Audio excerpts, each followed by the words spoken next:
I'm still not that good at this stuff. I do love it though, and it's taken a big role, hasn't it, this weekend with the cancellation of the Australian Grand Prix. And as ever, you guys have delivered so many great questions this week. So over a difficult weekend for motorsport and Formula One, and for so many other people on so many levels, I'm pleased to say that we are back. I hope we've got a great video today. We're going to be talking about all sorts of things to do with the global health crisis and how it's impacted our sport. But also, we're going to be talking about sim racing, what role that can play. We've got some technical questions around a DAS. We've got questions around development on the car. Will it continue on the 2020 cars? Will it switch over to the 2021 cars? What would be fair? Ferrari are closing their factory down. Should the rest of Formula One do exactly the same to keep some sort of level playing field? We've got questions around the whole Ferrari Gate FIA controversy still rumbling on. So loads of stuff to talk about, and much more than that as well. Don't go anywhere. Welcome to another Ask Elvis.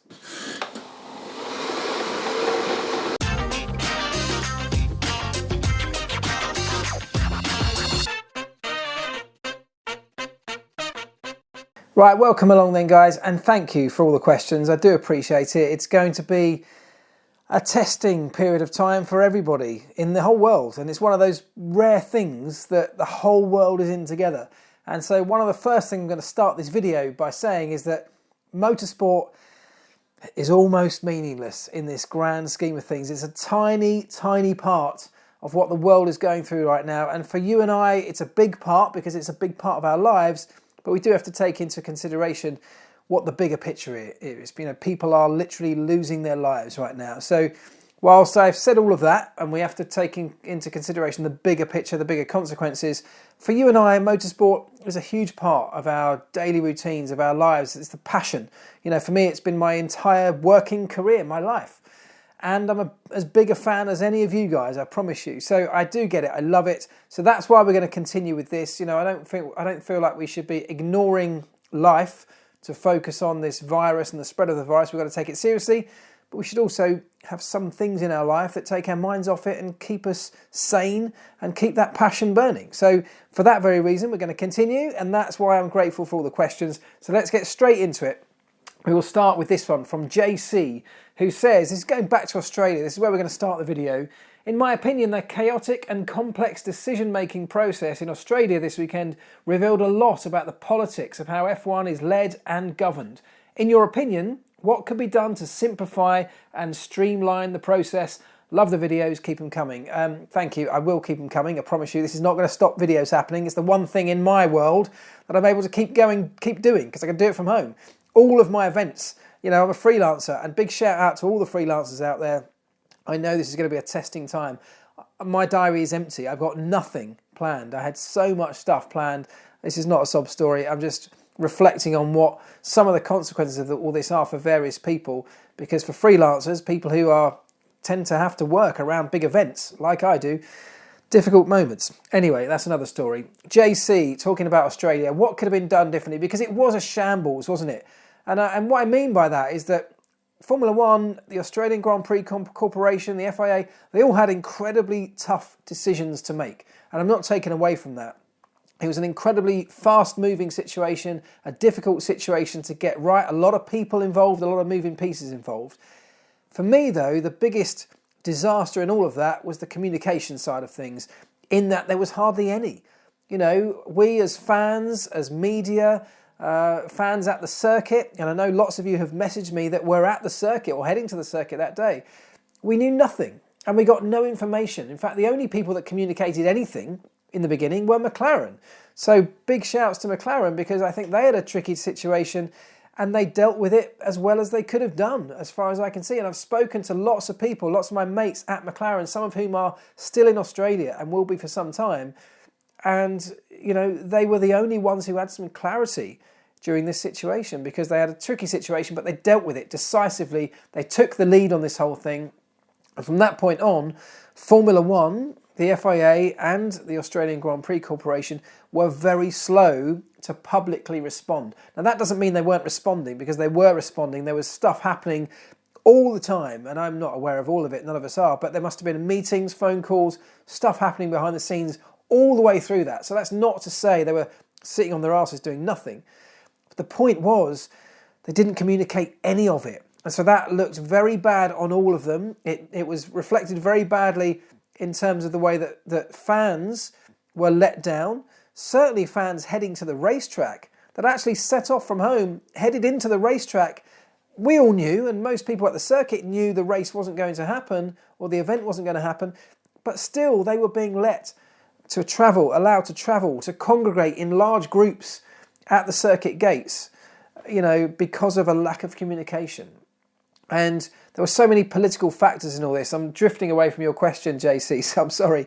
But it incensed me a little bit because it could have been dealt with so much better, even if just on a communication level. Now, to answer your question a bit more fully, how could things be done differently? How could they be simplified and streamlined? This goes back to a bigger problem that Formula One has, in that it's run now by committee. Now, in the olden days, of course, Bernie had the reins, he ran everything, the buck stopped with him, he was one man that could make a decision. And yes, as time went on, the teams grew more and more powerful, I get that. And that's where Formula One has ended up in this situation.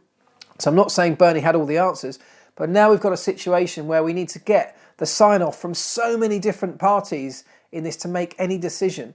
And that is where some, not just Formula One, but some big companies really struggle to be fast-moving, dynamic and reactive or even proactive in situations like this. But at the moment, it's so much of a political hot potato that was being thrown around between the various factions in this that nobody wanted to be the one to call it off. And when you look at that in the grand scheme of what was happening around this virus spreading, forget the motorsport side, but the health side of this, they still allowed people to turn up at the racetrack in large groups to be congregated at the circuit gates where they kept them because they weren't allowed in. And if you look at just that alone, that could have easily been avoided, there's a health risk right there. And that, above all else, as I said right at the beginning, has to be the highest priority in all of this. So fuck's sake. So yeah, I think the governance has to be changed to allow decisions to be made more quickly. And look, if Formula One or the Australian Grand Prix Corporation, either of those two, if they'd stood up like McLaren did right in the beginning, gone, okay guys, we're going to call it off. It's not worth it. We're going to call it off. There are bigger things at play here. Formula One is not the biggest part of what's going on in the world right now, so let's postpone it. Like MotoGP did, like Formula E have done. They took decisions quickly, big, far-reaching consequences for those decisions, but they were proactive, they were decisive, they took those decisions. Just like McLaren.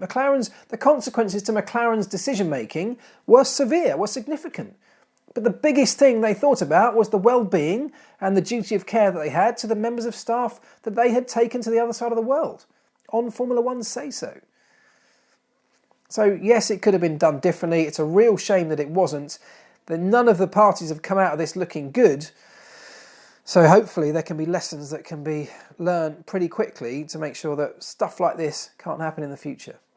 Okay, sorry, that answer went on quite a lot longer than I thought it was going to. Let's try and flash through some more. Lee Cunningham says, hi, is there any chance the drivers can compete online? I know it wouldn't be the same, but it would give us lifelong fans a little something and could bring people a distraction, a little fun and laughter that we all desperately need at the moment.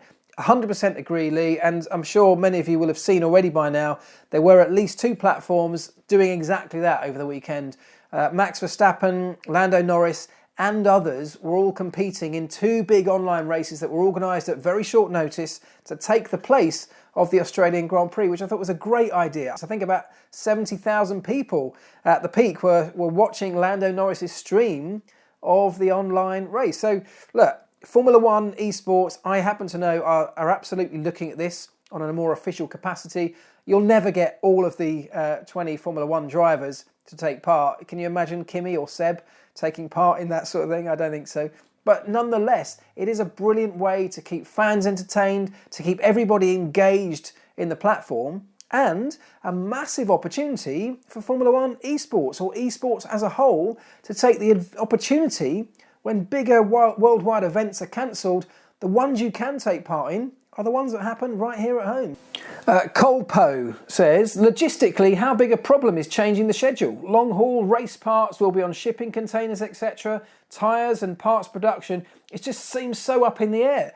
Well, big logistical nightmare for everybody right now, but the answer is that nobody knows, how the season's going to shape up. No one knows what will happen or could happen. So what Formula One teams and the Formula One industry is very good at is dealing with situations, is finding solutions to problems. That's what Formula One does, and it's what it does very well. So whilst it is a challenge, and look, just talking about the things there, the things like shipping containers, teams do use sea freight to transport lots of the kind of consumable parts, the non-car specific parts. But look, that's not the end of the world. If we can't get those to the right place at the right time, they're consumables. They're things that you can typically buy locally, or if you really have to, you can send them air freight. So there are always ways around situations like this, and if there are solutions, Formula One will find them, you can be sure. Now, I'm going to have a go at your name. I really apologise if I get it wrong. I did think about not doing your name, but I thought that was more disrespectful. So I'm going to give this a go. It's Polish, I think. I'm going to give it my best shot. Wojciech Chisel. Wojciech Chisel. I'm sorry if I got it wrong, but thank you for the question. He says, Ferrari have shut down their F1 facilities. Should the rest of the field do the same to not have an advantage as they go on with their programmes normally? That is a good point, isn't it? So Ferrari, based in Italy, one of the worst hit areas, certainly in Europe, have had to shut down their Formula One and their road car factories, incidentally. That means that they can't continue with production. They can't continue with producing parts for their road cars or their Formula One cars. Should the other teams shut their own factories, or should they halt production? Well, until the rule makers say so, they're probably not going to. And you have to remember, this is a competitive business, and I don't think this is unsporting. I think this is unprecedented, so no one really knows. There are lots of talks happening behind the scenes right now about what should happen. Should production be halted? Should we enforce what was the summer break in August into right now? So we do shut the factories, for example. I mean, some factories will be closing anyway, as lots of workplaces are, as the situation evolves over the coming, hours, days, weeks, who knows. Personally, I kind of feel like, yes, it would be a good opportunity to have a sort of enforced closure, because we may well need that, what was the summer August break, to try and reschedule some of these races. So why not take it now? It's disruptive, it's not easy, but as I said before, if there's a way around something, Formula One will find it. So yeah, I totally get your point. Enna Barber says, what do you think about the option they're talking about, racing next season with this year's cars and postpone the new rules until the 2022 season? So that's an interesting topic that I've seen come up loads of places. And there's two ways of thinking about that. 2021, the whole idea behind 2021 is that we think it should deliver better, closer, more entertaining racing. That's the whole point of doing it. Isn't it? 2021, the new rules, the cars are being designed to deliver a better product so that we as fans, hopefully, the idea being, should all enjoy more than what we currently have. Otherwise, what's the point in doing it? That's why we're doing it. So, should we somehow, if it goes on and on, write off 2020 and go into 2021 as planned, given that we think it should be a better spectacle? Or should we delay that by another year? Now, the problem with doing that, or the plus of doing that, is that we don't waste the 2020 cars. The problem with doing that is we push back by a year the idea that we'll have better racing. It's better spectacle that we all hope and think might be coming. If we delay that by a year, is that good for Formula One? There's an argument to say that 2020 could end up being one of the closest years because it's the last year of a stable set of regulations, and for that reason, maybe we should be continuing with the 2020 cars, even if it rolls into 2021.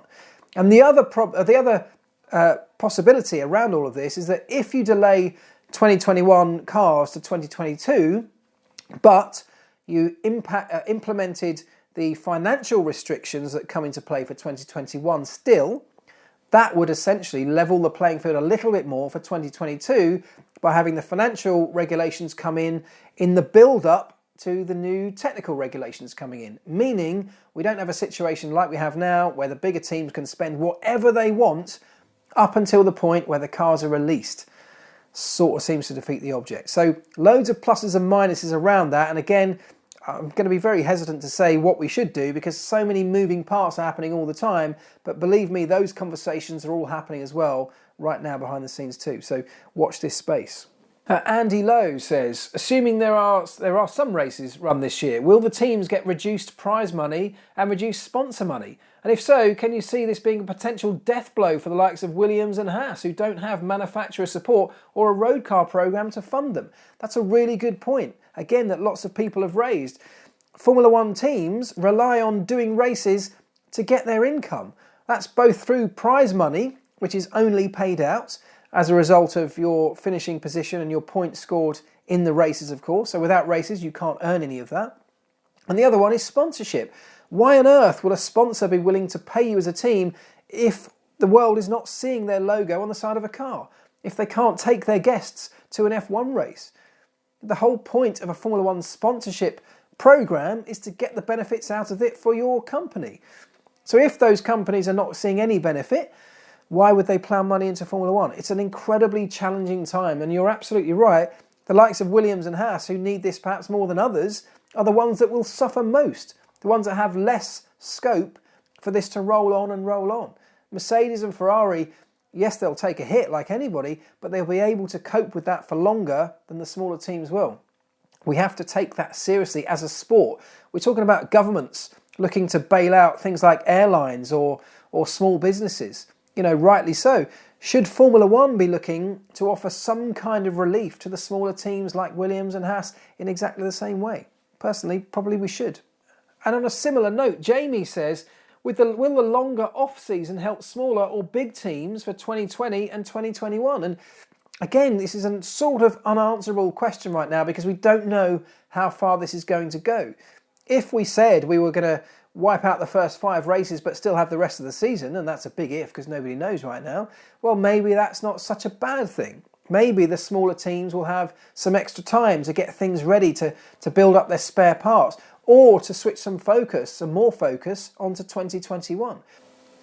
It's a really difficult dynamic right now, and there's another question that I'll bring up in a moment around 2020 versus 2021 development, and I'll get onto that more in a second. But the idea of which ones it will favour or hurt most, typically when there's any change to any situation, it favours the bigger teams because they're better resourced, they're able to deal with change in a better way. They've got more people, they've got more equipment, they've got more facilities. They're able to cope with change better than the smaller teams. However, that doesn't necessarily mean that these changes, whatever they might be, don't offer an opportunity if a smaller team is able to get it right. So whenever there's a big change in the world, it offers opportunities. It might be disastrous for some people, but it also offers opportunities for others. And that's what, again, Formula One teams should be very good at, searching out those opportunities. The very best teams are the ones that do that very well. So on that subject, Cavan says, hi, with 2020 starting late, will it affect the 2021 development, or will the 2020 car maybe not get a big update? And now that's an interesting point that lots of teams will be having their own meetings about right now. What do they do? This was always going to be a year where at some stage through the early to mid part of the season, a lot of resource would start getting thrown over onto the 2021 car under normal circumstances. So what do you do in this situation? We know that we're going to at least miss the first 5 races, probably more. Then what do? Do you see that as an opportunity? Then let's say we end up with a shorter compressed season. Do you see that as an opportunity to grab points in 2020 when others maybe have switched over to 2021 and almost leave their 2020 cars relatively undeveloped? Do you capitalise on that situation as a smaller team and try and pick up the points, try and grab some points and prize money? Perhaps, though, at the cost of your 2021 car. Or do you almost write off 2020 now and start throwing more and more people onto 2021 to give yourselves a better shot, perhaps when things get back to normal next year? The answer is I don't know. Well, I don't know the answer to that question. And the truth is I don't think anybody does, because of, just like I touched on in earlier questions there are so many things up in the air. We could even continue the 2020 season into 2021. We could delay the 2021 cars by a further season. Nobody knows. And that's what makes this whole thing so difficult to cope with. because so much is up in the air right now. I think personally, right now, teams will be starting to have a bit of a balance. There's an opportunity to put more people onto 2021 right now when there's nothing happening on track, because there's limited scope for what you can do in terms of development on your 2020 car. Yes, we've done all the testing. Yes, development can continue. It never stops. The wind tunnel, the CFD systems will continually be going, as they would have done if the season was pushing ahead. What you just don't have now is the constant feedback from the driver in the car on an actual racetrack. So you are more reliant on your simulation tools and your wind tunnel data. Again, something that probably favours the bigger teams over the smaller teams. So massive unknowns, but right now the conversations will be around that. How much resource do we move over, even if temporarily, onto 2021, with a thought to bringing it back perhaps once the season gets back underway with 2020 cars? David Scott says, hi, can teams still develop their cars during the COVID-19 shutdown? For example, could Red Bull develop a DAS system during the shutdown? Thank you and stay safe. Thank you. Well, the truth is that there is no shutdown as such. Yeah, as I've touched on, most people's factories remain open as we speak today. That could change at any point, and it's up to the teams right now to decide, how and well they do that with the well-being of their own staff in mind. I suspect there will come a point where most people will start to shut things down and allow, the people that can work from home to work from home, minimising the numbers of people that congregate in one area, probably. The truth is, though, until that happens, there are no restrictions stopping anybody doing any development on their cars. So yes, Red Bull could, in theory, if they wanted to, try and develop a DAS system or anything else on their car. It's absolutely possible. No one's going to stop development unless they absolutely have to, or there's some kind of gentleman's agreement. I know, sounds unbelievable in the world of Formula One, but it's happened before. It could be a gentleman's agreement that sort of says, let's switch, as I said before, let's switch the summer break shutdown to this period to coincide with Ferrari having to shut their factory down, for example, to allow much more of a level playing field. Let me know. Do you think that's possible? Gentleman's agreement in Formula One? And Alleycat also touches on a similar subject. He says, after F1 testing, the teams have an idea where the car is, but without races, what do they do now? Will there be development of this year's car? Yes, they will continue to develop. The system happens, inside any Formula One team, that development is happening all the way along.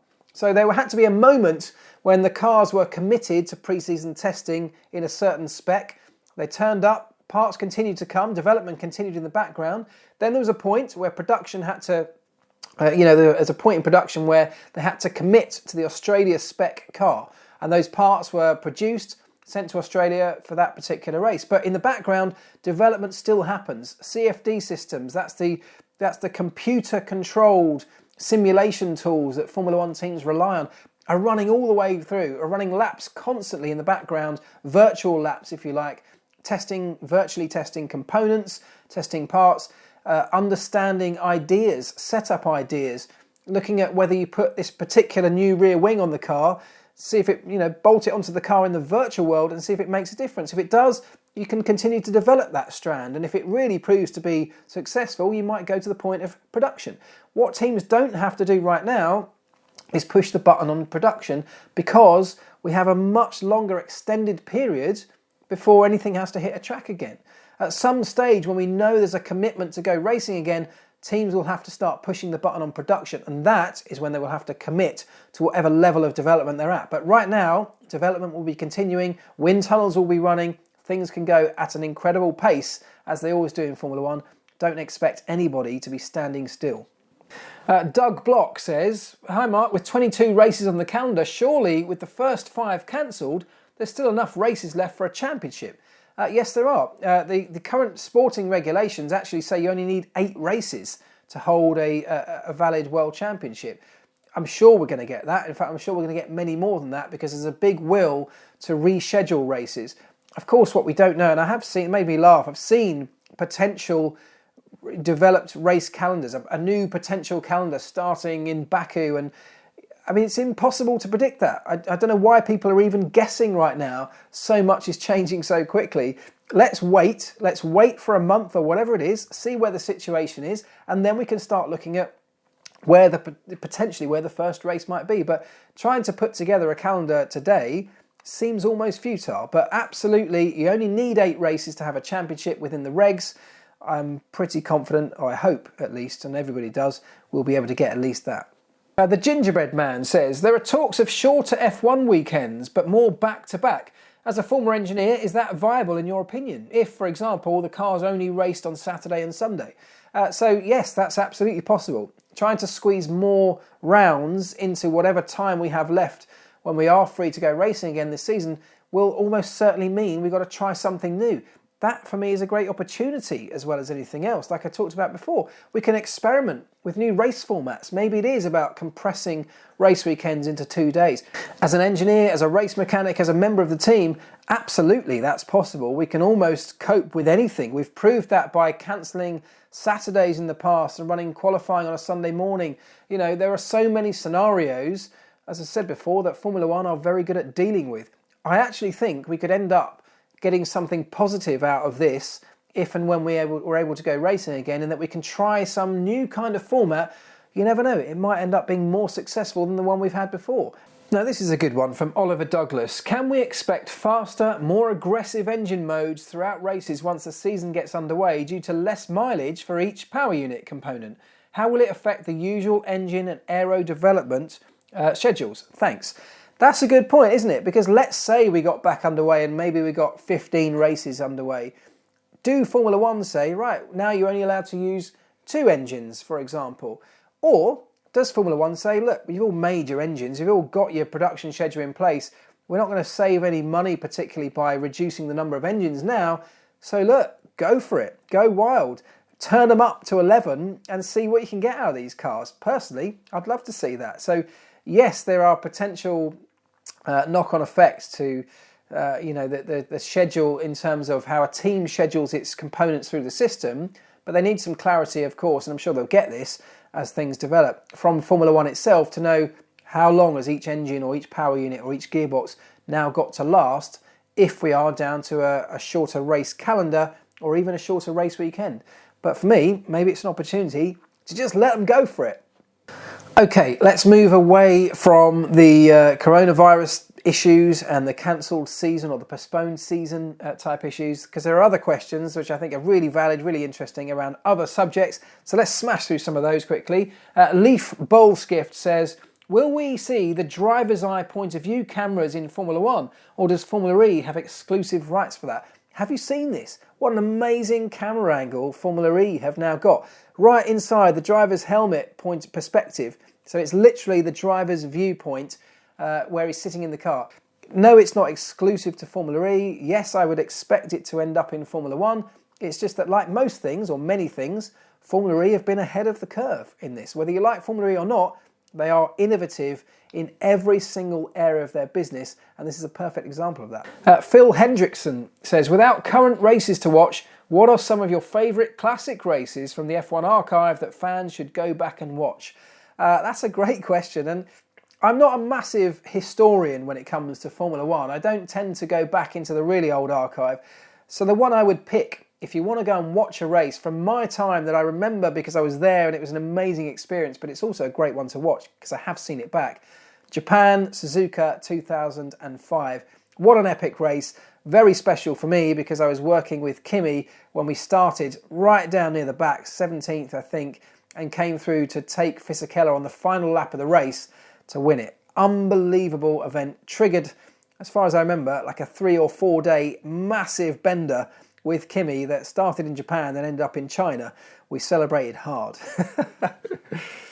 Robert Jan Mahue says, I hope you're well. I see you've been flooded with questions about postponed races, so allow me to break the pattern with a technical one.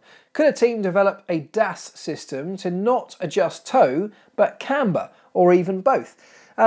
The problem with that, and this is the argument around DAS at the moment, of course we never got to the point of anybody lodging a protest around DAS because the race never happened. But one of the arguments around it is that it is changing suspension geometry, which you're not allowed to do once the car is out on the circuit. The counter argument is that DAS at the moment is just changing steering angle. Now that's the big centre of this argument. Is it a steering mechanism or is it a suspension mechanism? If you start changing camber, deliberately, if that becomes its primary function, to start changing camber, caster, ride heights, all of those things, if they become the primary function of a device like that, it's absolutely not going to get through. It's going to get banned on those grounds. If you can prove its primary function is changing steering angle only, and yes, there may be a knock-on consequence, tiny consequence to things like camber or ride heights as a result of making that toe change, but if they're not its primary function, that's maybe the way that DAS becomes allowed or remains allowed to be used on Formula One cars. So yes, it's possible to do that, of course. Technically, I suspect that would be a clear breach of the regulations or an interpretation. It would be interpreted that way. Slick RX says, going back to the Ferrari thing, and this is Ferrari gate with the whole FIA engine investigation, could Ferrari have been using an accumulator after the fuel flow meters that extra fuel could be saved up at pressure when the car was off throttle? They measure flow at the meter. The measured flow at the meter would never exceed the limit, but extra would be there. Yes, that is the theory. So there have been a few things that have now come into place to prevent exactly that sort of thing from happening. There's a thought that Ferrari had extra long lines, if you like, fuel lines in the car that were being used to store fuel after the flow meter, and then it could be used at another point in the engine's operational power band, for example, beyond the fuel flow meter. So now there's only a limited amount of fuel that can be stored in the lines. That's been put into the regulations. So now that effectively rules that out. And the other, of course, is that there's a second fuel flow meter now been implemented by the FIA that only the FIA have access to the data from. So again, to prevent teams trying to circumnavigate the standard system or the standard sensor that everybody has access to on the car. So yes, that is exactly the sort of theories that are running around. You can see how you've described it there, exactly how that would work, but it would no longer be possible in the current format within Formula One. Right, let's finish with this one from Stefan78. He says, Elvis, what does the lack of racing mean for YouTube channels like yours? Well, good question. As far as my YouTube channel goes, I'm going to continue. So for me, little changes other than the fact the subject matter will have to change. We can't be reviewing races. We won't have questions from you guys on specific races, but Formula One's a big, wide-ranging industry. There are loads of things to talk about. Even outside of Formula One, there's so much else that I talk about in terms of technology, in terms of road cars, in terms of, all sorts of things. The channel may become slightly more diverse, but I hope it will still be the sort of things that you guys are interested in. And of course, I will be led by you. So you tell me what you'd like discussing, what you'd like me to cover, if you'd like me to explain something, if you want more of the 2-minute tech videos, which I absolutely plan to do. Tell me what you'd like explained in these tiny, concise 2-minute chunks. Well up for doing some of those. I've already got, as I mentioned the other day, a few videos in the edit process right now around various things, which I hope you'll enjoy. Some of them are a little bit different. I was due, and in fact right now I am still due to go to Zandvoort on Thursday of this week. A few things planned there. Going to the circuit, I've got a couple of interviews lined up at the circuit. I was hoping to be part of the Dutch Formula One broadcast on Friday night this week. That may or may not still happen depending on what travel plans might be. It's massively up in the air right now, so I'm not going to predict anything. Who knows? But I hope I can do that because it'll be an amazing opportunity to go to Zandvoort and check it out. Follow up where I did the video from last year. I've got the Indy 500, which I have booked tickets and flights to. Who knows? I can't see that happening. Will it get rescheduled? Nobody knows around those kind of things right now. But in terms of YouTube and what you and I interact with, I'll be led by you. You tell me what you want to hear, I will try and deliver on it. There's a promise. I'm certainly not going to be stopping, that's for sure. Right, that's it. Thank you very much, guys. I really appreciate all the questions and all your input. As I say, keep it coming. And I will see you all very, very soon. Stay safe, look after yourselves, and let's look after each other as well. Ta-ra.